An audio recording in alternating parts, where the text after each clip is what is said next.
With the inspections division, permit inspection numbers continue to be strong, especially in the residential market and dealing with HVAC changeouts. That's always strong heading into summer and heading into winter. Folks want to upgrade their systems. We continue to be extremely busy. We are continuing our efforts to focus service delivery for our permit office to digital format, and that's more of a refinement over COVID. We changed our service delivery model from folks walking in to pull permits to online permitting. We now have all of our applications online. We have everything is available online through our permit portal, including being able to do digital signatures. Folks don't have to sign their paperwork and send it back and forth. We have a digital signature process for that. We are fully staffed at the permit office. I have noted down there that we still have several field inspector vacancies where we actually should have all of those filled by the end of this month. So that will be a tremendous benefit for our field staff, who at this point are averaging about 19 inspections per inspector per day, which is a lot. Wow. With that, I will ask if there are any questions of me at this point before I turn it over to Amy to do her presentation on kind of what we've been doing with the comp plan. Just out of curiosity, how much do you pay a field inspector to make the inspection? Got any idea? Basically, it really depends on the certificates they walk in the door with, but someone who comes in average and has no certificates, around $50,000 to be a building inspector. Or I think I might want to apply for that job. I wish a lot of people would. Okay.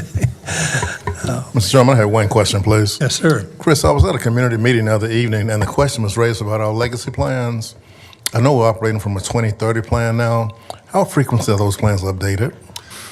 Well, again, that's what Amy's going to get to. Generally speaking, every 10 to 15 years, we did legacy in late 90s, and I think was adopted by all the elected bodies in 2000, 2001 timeframe. And then we did the Legacy 2030 update, 2010 to 2012. Mm-hmm.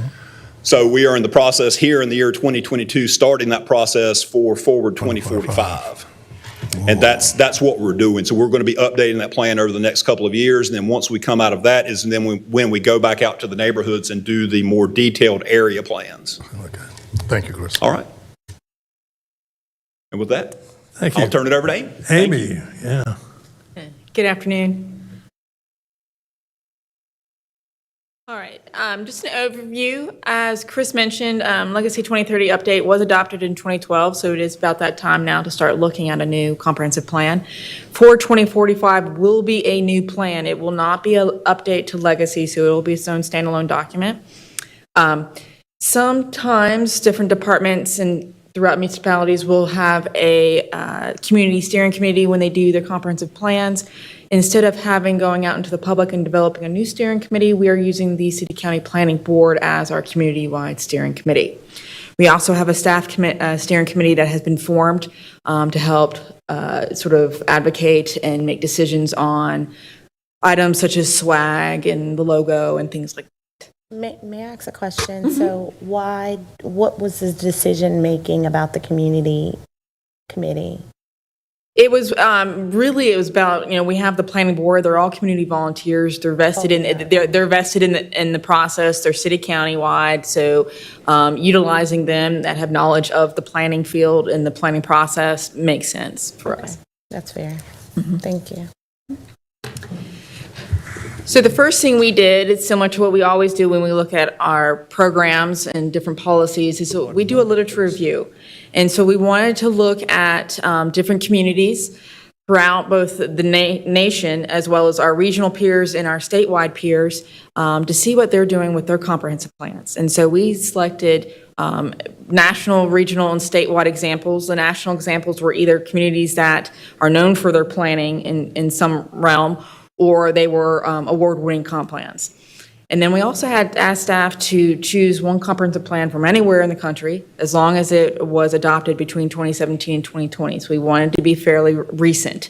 And so we had staff review those two plans on three major components. One was content and organization, exactly what it sounds, what items were included, how did they organize it, was it by theme, was it by chapter, those sorts of things. We looked at outreach. Did they do anything interesting with their outreach, anything creative that we could sort of pull from and use it as an example to move forward. And then aesthetics. Was it easy to read? Were their graphics good? Were their maps legible? Anything like that. Did they have good use of color? Anything that we liked or anything that we didn't like that we should not do, just to get a baseline to look forward. This here is a map of all the communities that we looked at. You can see the pre-selected are in the little golden color dots, and the staff selected are in the purple. So you can see they are across the country. And what we learned were three main points. One, we do not want a massive document. Minneapolis has a comprehensive plan that's 1,200 pages long. We didn't want that. We wanted to aim for approximately 100 pages, a document. And that really is very doable. Both Denver and Greensboro are examples of comprehensive plans that are about 78 pages long. So very good plans, don't have to be extremely long. We wanted to have good use of color, make it nice and vibrant, with quality graphics and pictures that really help tell the story and are informative to the readers. And then we want to have clear, concise language. Planners can be a bit wordy, and we didn't want to have a lot of planner speech in there. We wanted it to be a document that people can pick up and read and understand. Anybody. You don't need a planning degree. You can just pick it up and understand it. Some main topics we want to focus on in some manner throughout the plan, whether these will be a theme, a recommendation, a goal, or just sort of interwoven throughout the plan remains to be seen. But these include equity. Equity is a big issue currently, and looking at the literature review that we did, municipalities handle it in basically three different ways. Either they didn't mention it at all, they had one blanket comment in the beginning of their document, or they interwove equity throughout everything in their document, from the graphics to the recommendations to the goal set. It was interwoven, and that's really the direction we want to take with our plan. Looking at affordability in housing, resiliency, being able to weather change, whether that's economic change or environmental change. Looking at logistics for economic development, making sure that we have what needs to be in place on the ground so that we can be attractive to businesses coming forward and coming into our community. Again, looking at accessibility, both in terms of physical accessibility, but also making sure that we are accessible from the digital divide standpoint of things. Livability, making sure we have good quality of life. Again, sustainability. Tourism was one item that was really sort of brought up a bunch when we talked about our literature review, and that is that we want to make sure we are a destination that people want to come to and want to spend time at. And then looking at our current history, we focus a lot about the Moravians and R.J. Reynolds, which is wonderful, but we do not spend a lot of time post R.J. Reynolds, post 1920 into post World War II, into that development that has taken place, which is really what we're seeing a lot of now, and we're dealing with a lot now. So we want to focus some of our attention on that history that's taken place. Some other items that we learned, having a solid introduction and executive summary is really key, so we want to make sure we include that. Some plans also included a user's guide. They called it different things. What is a comp plan? How to use a comp plan? Those sorts of things, but really helping the reader, the average reader, be able to navigate the plan and understand its purpose. Limiting down to the top 5 or 6 projects, really good chunk size that people don't feel overwhelmed by and they can follow. Providing quotes from the community outreach to help personalize the plan. Madison, Wisconsin did this as well. So that way people realize that where did this recommendation come from? You can point to the outreach that we received and really make it a community's plan, not just us planners somewhere in a room creating this plan. And then having pop-up boxes to provide additional information or examples or success stories to help articulate a particular point we're trying to make. Like I've mentioned, we have formed a staff steering committee. You've seen the logo. We created that within house. We also doing some swag and marketing ideas. With those have finally got according to Chris, we finally got our last swag item in today. So we have swag items down. We are in the process of working out having a survey platform that we can that will be online and be able to use by multiple forms, whether it be on the phone or your computer or a tablet or what have you. And then we have a draft set of questions ready to go once that we get that survey platform in place. We're also doing data analysis, looking at our socioeconomic data, and then also looking again at historic timeline, basically the 1920s through now, the past century, and some planning topics that are coming up. whether it be resiliency or looking at, how post-COVID is going to affect things like the retail market, and then what do you do with that space, going forward. And then we have a preliminary schedule developed. Again, you've seen this. This is our logo. And looking at the preliminary schedule, currently we are doing the research, like I said. We are doing the website development and survey development. We are doing a soft outreach, what we're calling a soft outreach, in that we are going out to the public and getting some information through tables and surveys and having some stakeholder meetings before we go out and have the formal big kickoff in-person meeting. So that way people have something to react to and sort of help build the input that we get. We have a table at the fair right now. We'll have a table at the International Village next week and at the Walkertown Fall Festival next week as well, next Saturday. We'll be looking to hold stakeholder meetings in the next couple months throughout, basically into probably December and January. Again, the survey, and then we're also looking at other input opportunities, whether that's going to bowling alleys and setting up a table or doing QR codes or anything like that, any sort of creative ways to get people to provide some input and get engaged in the process. And then we're calling our formal outreach, will start in spring 2023 and it'll probably go to spring 2024. We're looking to have 3 sets of public meetings, and each of these sets will have multiple meetings associated with them, but the first one will tackle the vision and goals, and this will be an in-person or webinar based meeting. The second set will deal with land use and the growth management plan. This will be more of a in-person sort of workshop, allowing people to draw on maps and get sort of hands-on.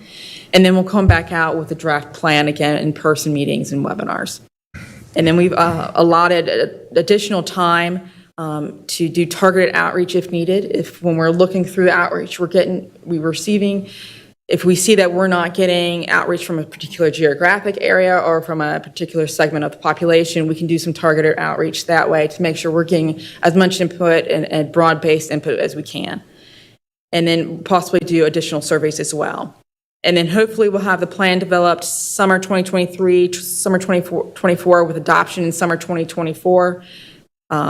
And that's essentially the end.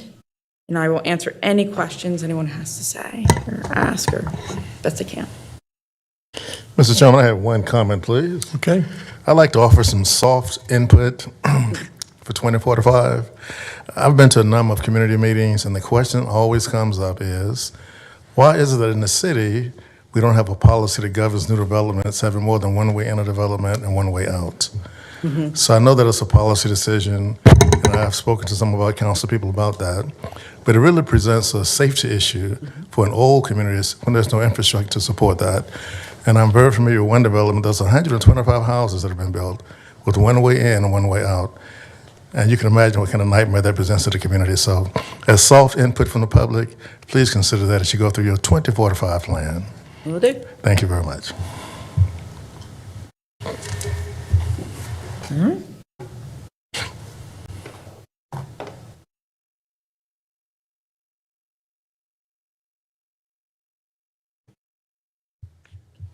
Appreciate obviously you guys have been doing a lot of good thinking and planning, and look forward to the kind of the marketing piece and your swag, which get to, and certainly some of the early meetings to kind of begin to see what's going on. I assume every bit of this is online, and It will be. We haven't created the website just yet, but there will be a website where all of this information will be available and people can reach out and contact us. I was actually just thinking in a lot of the, whether it's like tax bills or things being sent out, if you put like a card with a QR code where people could go, something we're already mailing out, and that's going out to, at least that would be every taxpayer, would have an opportunity to plug in and maybe even an opportunity to see drafts and provide some input. That'd be pretty inclusive, I think.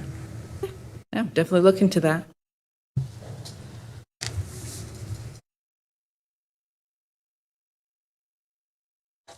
Good. Next is Courtney here. Courtney Driver, she's here. She's going to give us an update, our city-county utilities update, which sort of ties into Forward 2045. That's right.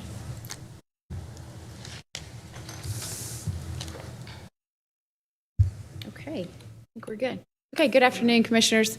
Thank you for having me. Today, I want to talk to you about our lead compliance program that our utility is in the process of working on. I'm going to start with a little bit of history about the lead and copper rule. So originally, the lead and copper rule was promulgated by the Environmental Protection Agency in January of 1991. The lead and copper rule is the only rule that requires sampling from inside the customer home. So our other rules under the Safe Drinking Water Act are taken from in our distribution system and at our plant. So this is actually from inside customer homes. The utility began a corrosion control program in March of 1992 in response to the lead and copper rule. And since the rule was published, there have been several minor revisions, including the one that I'll talk through in this presentation today. But since the rule was enacted in 1991, our utility has maintained an excellent compliance history with the lead and copper rule and all the revisions that were made. And actually, for more than 20 years, we've actually met or exceeded all the federal water quality standards that we are governed by. So, like I mentioned, we're in the process of developing a lead and compliance program to ensure that we continue compliance with the recent revisions to the lead and copper rule of 2021. So the revisions that were made in 2021 have been the most significant revisions to the rule since it was enacted in 1991. And obviously that was in response to what's been going on in the country. It was promulgated in January of 2021, then it became effective December 2021. And then all utilities have to be in compliance by October of 2024. So just a little bit of information about what the rule entails is the utilities have to do a service line inventory. So that is an inventory of all the public infrastructure that we have in our system, which we obviously already have that information, but we also have to inventory all the private service lines that serve homes and businesses. We have to update our compliance monitoring plan. We will have to develop a service line replacement plan. There will be a sampling plan for school and child care facilities. We have to prepare public education and outreach materials. And we'll submit all all the plans to our primacy agency for approval. So this is a federal law from the EPA. But for us, our primacy agency is the state. So we will be submitting our plans to the state for approval. Again, the compliance deadline is October 2024, and every utility in the country has to abide by this new rule. So one of the main reasons I wanted to share this information with you today is the lead service line inventory. And so letters will be mailed to approximately 300 of our customers. So you might hear about it. You actually might receive a letter yourself. But we want to perform what we call vacuum excavation to determine the material type on the service line. We hope to get 150 respondents so we can go out there and get on their property to actually figure out what material type they have. The results will be used to do a predictive modeling. So we want to use those results and predict the overall material that we have in our community. It'll be different in different places, depending on when the structures were built. But we feel like 150 will give us what we need to put that model together. And just as a side note, we did receive a $400,000 grant to develop this program that was part of the ARPA funds. Yes. Have those letters been mailed already? No, they have not. We plan, I'm going to present this to you today. I'm also going to present to the City Council next week. And of course, I've already presented to the Utility Commission. So I wanted to get all that done before I mailed them out. So I hate to interrupt you again. No, you're fine. You've been getting letters about testing your water, free water testing and stuff like that. And I know it's just a company trying to make some money. I assume your mailers are going to be distinctively different. Correct. They will have our logo on it, absolutely. Yes. Pause in there, could I ask you one question? Yes. A physician called me and said that he had a $7,000 bill sent to him because he had a rear meter something on his place of operation. There are 3 doctor offices in the complex. He said it's a new requirement from the I assume the state or the county, and he can understand why he had to pay $7,000 for a water bill. So I'm not really sure the specifics about that. I don't know if it was for consumption, that maybe he has a leak, or if it was, he had to install a backflow Backflow, device. that was the word. Backflow, thank you. Yes, so that is a regulation that you have to have a backflow device for certain connections. But if he has any questions about that, you can point him in my direction, to give him my contact information. I'll be happy to Thank answer you any so questions much. he has. Yeah. I appreciate that. I've been called 3 times. So letters will eventually be sent out to all customers. We also want to give all of our customers the opportunity to report their own service line material if they know it. So we're going to set up an online portal that they can submit that information. That will help us gather additional, information about material type in our homes and businesses in the community. We'll develop a plan for communication of materials and a new sampling protocols if lead service lines are found. Then, as for our compliance monitoring plan, based on the completed service line inventory and predictive modeling results, we will revise our current monitoring plan. We will identify a list of sampling sites based on the new revised tier structure.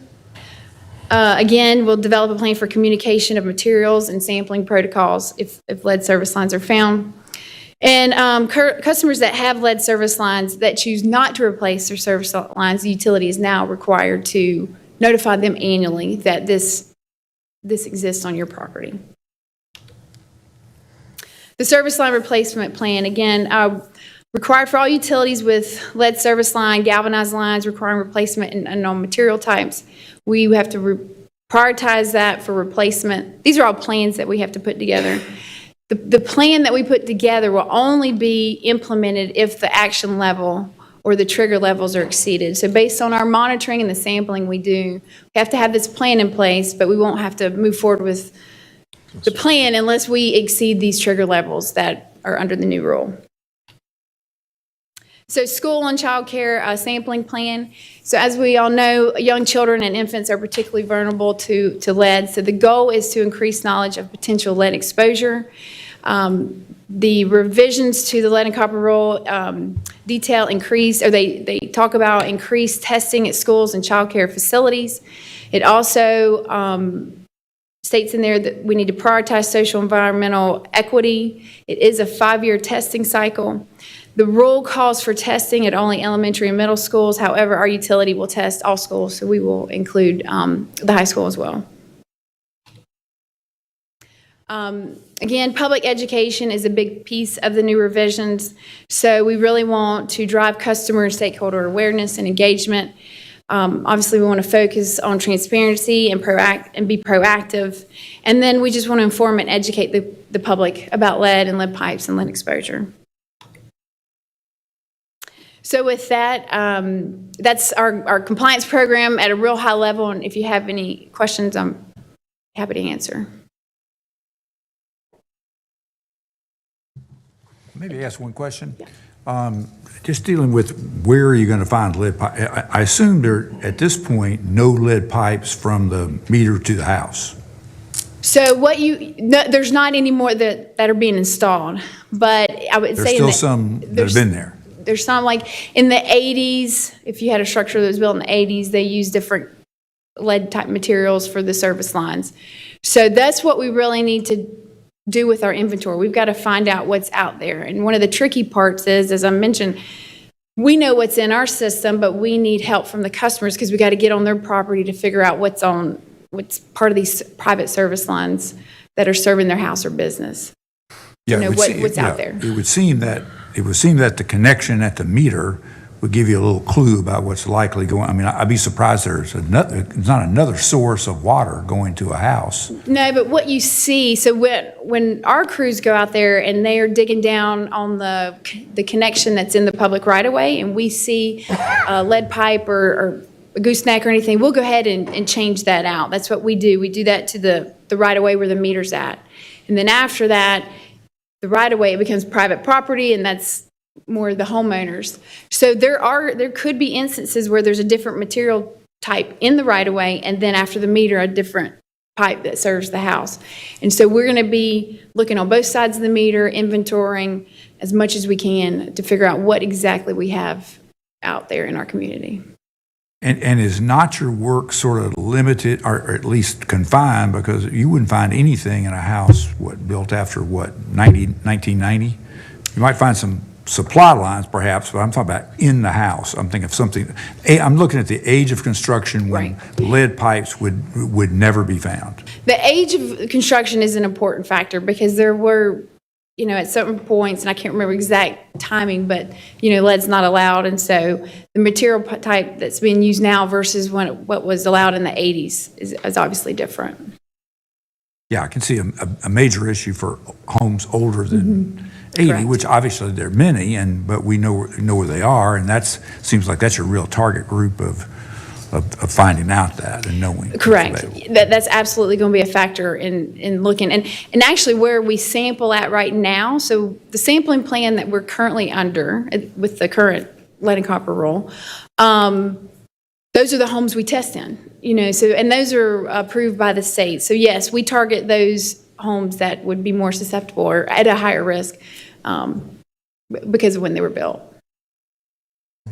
Thanks. If I could just interject, one thing that's important is you are exactly right on the type of material and the time of construction. There aren't but I think 7 or 8 different kinds of lines that can be used in residential construction today. But one of the aspects, one of the things in the mandate is that we have to now begin inventorying the type of lines that are going into homes, so that hopefully if something is wrong, is determined to be wrong with this type of material in the future, we'll have the type of material that's been installed. So we've been working with utilities, Planning and Development Services has been working with utilities and IS to change our permitting system for whenever we go out and do a final inspection or a rough inspection on the plumbing installation, that we can actually choose the type of service line that they're putting in. So we will have an inventory of everything being constructed moving forward. Correct. That's a good point. Makes Thank sense. you. Yeah. I had one question, Mr. Chairman. Do you know, Courtney, if you've tested Cleveland home projects in recent years? I've got Bill Brewer, who's our deputy director, and I'm not sure if you know the area that he's talking about and where we test. Yeah, that facility does not sound familiar. We have staff. Okay. I'd appreciate that. Thank you very much. Any other questions? Thank you.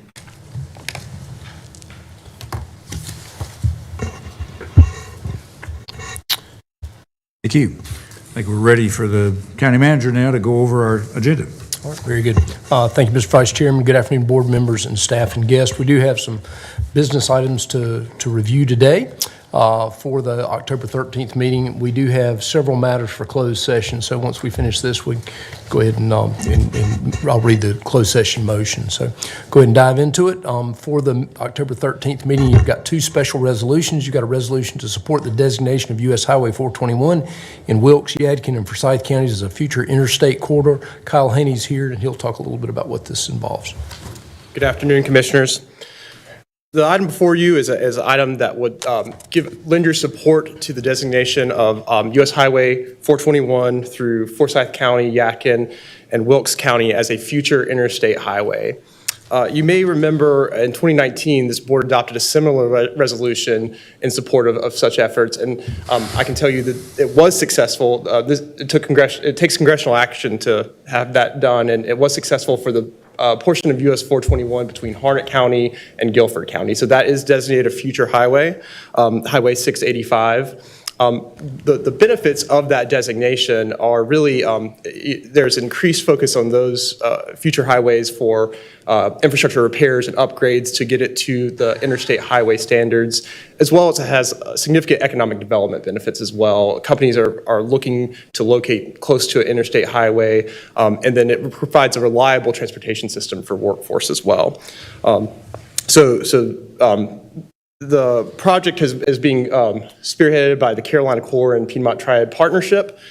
They've already gotten the support of Wilkes County, Yadkin County, the cities of Wilkesboro and North Wilkesboro, and the North Carolina Department of Transportation for this effort to send to our North Carolina legislative delegation to pass this on a federal level. The Carolina Corps is really that regional economic development effort centered around 421, going all the way from Wilkesboro to Harnett County and down to Cumberland County. And I'll let you know that Lauren Hill is here representing the Carolina Corps. He's the Economic Development Director for the Carolina Corps and was previously the Economic Development Director for High Point for over 20 years and retired from that and now taking on this bigger project. So if you do have any questions, he'll be able to answer that as well. Good. Thank you, Kyle. The second special resolution is a resolution recognizing October as Domestic Violence Awareness Month and recognizing the efforts of Bridges to Hope Family Justice Center for Forsyth County. Dewana Hamlin, I think, is on the line. I don't know if Chantel, do you want to say anything about this, or Dewana?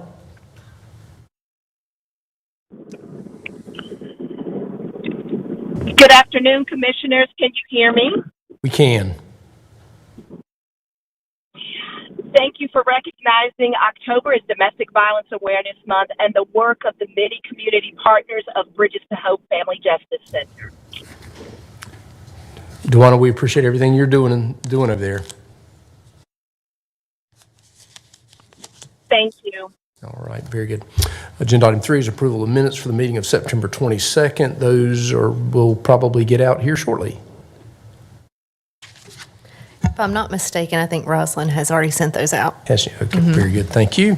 We've got some budget finance items. Item 4 is a resolution authorizing execution of the closing agreement between Forsyth County and the Commissioner of the Internal Revenue Service to resolve a finding related to the 2010 D qualified school construction bonds. You got an associated amendment to the budget to pay $61,906.19 for that IRS finding. And I'll turn it over to Lee Plunkett. He's been working on this, trying to bring a resolution to it for quite some time. So, good afternoon, Commissioners. So before you now is a resolution and amendment allowing us to pay this resolution amount to the IRS for a compliance finding related to the 2000 D qualified school construction bonds, and the payment is $61,906.19.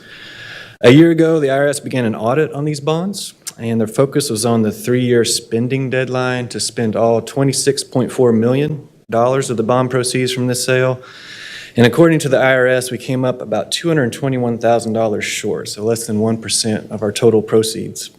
The 3-year spending deadline was actually September of 2013, so about 9 years ago. And at that time, our CFO and I were working with our bond counsel in the schools to make sure we had everything spent. And we thought we did, and thought we were in compliance. And I think there was a misunderstanding with the way the IRS defines expenditure. So we misunderstood, and when the IRS went and looked, they realized that they determined that we were short by that amount, at $221,000. So what that means is the qualified school construction bonds that were sold under a federal program, so we can ask for a federal credit payment every year for the interest payments that we make on those bonds. And so we ask for about $1.2 million every year to get back on the interest payments. And so they have said, well, essentially, we would like you to pay back some of that revenue you received because that $220,000 is not qualified. And so going forward, they're also going to ask us to reduce the amount that we asked for. So again, we get about $1.2 million per year, and they're going to ask us to not request about $8,000 every year less. So it's not a big amount, but to offset, yeah. So going forward, so that's going to be a total impact of about $40,000 over 5 years. So our plan was, since this was a part of the education debt leveling plan, to use the reserves to make that payment of the $60,000. And so I would like to publicly thank Parker Poe, our bond counsel. They guided us through this past year, through this whole audit process. That was a long time coming. And so this was the resolution to finish that process out. So I'd be happy to answer any questions. Lee, can you talk a little bit more about how the IRS finds a discrepancy when you think you spent all the money and you spend it? cleaning out things and spending on those deadlines is just like, I mean, obviously you all were monitoring, the school district was monitoring that part. And what kind of accounting is the IRS looking at that shows this discrepancy? I mean, I'm having a hard time understanding the nature. Us too. I mean, it's Us pretty too. simple to know whether you spent the money or not. So I mean, our you got understanding- invoices, you paid them, and usually you're paying extra because you spent all that money, and it's a part of a partial payment of the final payment, if you will. Sure. That's a good question. And the difference, or our misunderstanding, was the expenditure we assumed was at the incurrence and invoicing that the expenditure was incurred. And they are saying the expenditure was not valid until it was sent to the schools, and the schools then paid the vendors. So there's that differentiation between what the definition of expenditure was. But the schools did pay the vendors. Yep. So, Just I mean, not by that 17 days after the deadline.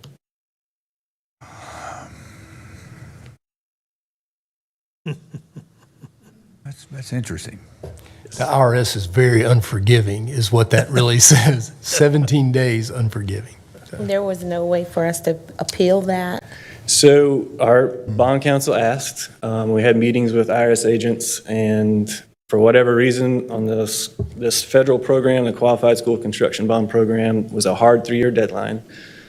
No other bond sale with tax-exempt bonds has that same hard deadline, and so they have decided to take a very hard stance on that 3-year deadline. Just out of curiosity, you don't know the date of the invoice that was being paid with those funds? I'm just kind of curious when that They invoice. were prior to the So 3-year the deadline. invoice was dated prior, and was it paid within sort of the normal 30-day period kind of time?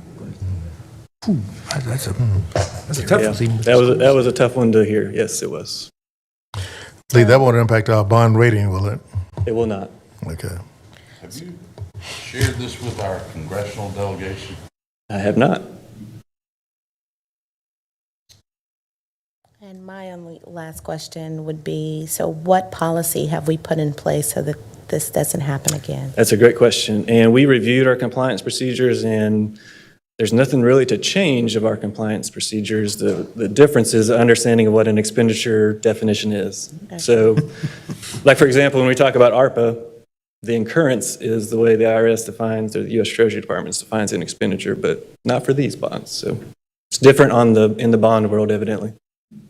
Okay, so someone's going to help you keep your eyes on that, though. Yeah, we have procedures in place, Okay. so we monitor, but yeah, All right, missed on thank this you. one.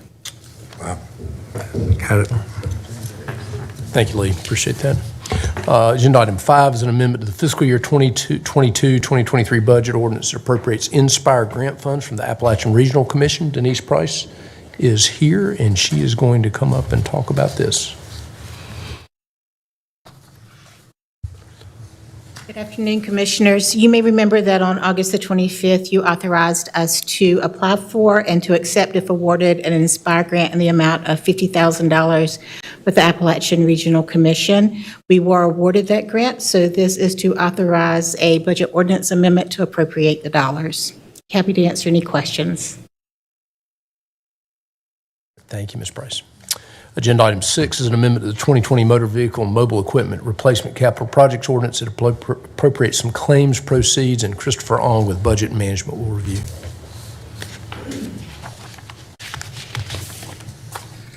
Thank you, Mr. Manager. Mr. Chairman, members of the board, good afternoon. This is a request to amend the 2020 Motor Vehicle and Capital Equipment Replacement CPO in the amount of $33,675 to appropriate claim proceeds from a not-at-fault total loss vehicle accident from the prior fiscal year involving and I have to apologize, I made a mistake when I wrote the agenda abstract. I think I wrote a 2018 Dodge Charger. It's actually a 2018 Dodge Durango. Anyway, that was a not-at-fault accident from vehicle 2280 from the sheriff's office. Happy to answer any questions. Not many people come up and say, I made a mistake. That's good. Well, the older I get, the the more my mistakes become visible to myself, so. I do have a question, if you don't mind. So, not at fault means that the sheriff wasn't, or the deputy that was driving wasn't at fault for the accident, correct? Correct, it's deemed not at fault, yeah. That's what I just wanted to confirm. 2021, so. It was. It was. $15,000, 300. Was these that they did, and I was having a little difficulty in reconciling their activities. Historical question. I'm familiar with that group, I think, but just to be sure,